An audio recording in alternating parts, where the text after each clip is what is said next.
প্রিয় দর্শক, আসসালামু আলাইকুম। তিরমিজির দ্বিতীয় খণ্ড, অনুচ্ছেদ নম্বর 21। গর্ভবতী নারী ও দুধদানকারী মায়ের জন্য রোজা ভাঙার অনুমতি আছে। হাদিস নম্বর 715।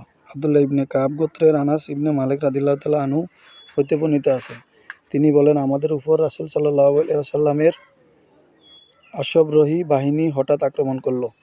আমি রাসূল সাল্লাল্লাহু আলাইহি ওয়াসাল্লামের নিকট এলাম। আমি ও তাকে সকালের খাবার ও খাওয়ানো অবস্থায় পেলাম। তিনি বললেন, কাছে আসো এবং খাও। আমি বললাম, আমি রোজা আছি। তিনি বললেন, সামনে আসো, আমি তোমার রোজা ও ভাঙা প্রসঙ্গে কথা বলবো।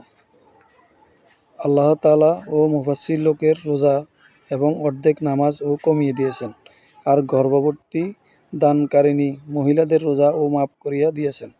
আনাস রাদিয়াল্লাহু তাআলা আনহু বলেন, আল্লাহর শপথ, আমি রাসূল সাল্লাল্লাহু আলাইহি ওয়াসাল্লাম ও দুইজন কিংবা একজনের কথা বলেছেন।